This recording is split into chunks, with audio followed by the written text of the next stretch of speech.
Hi guys! For tonight vlogs, nag-crave ako ng pizza. Kaya naman agad na akong umorder nitong 9-inch na 6 slice of roast beef cheesy overload na pizza ni Greenwich. Worth 500 with shipping na to guys. Mafulfill mo na ang cravings mo sa pizza nila. So ayun nga guys, tikman na natin.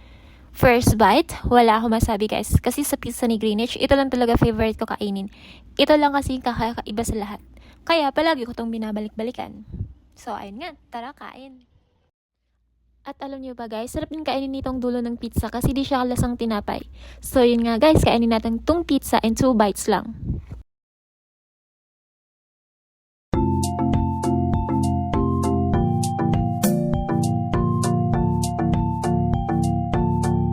So ayun nga guys, dalawa na lang ang aking pizza kaya titipirin ko lang yung pagkain.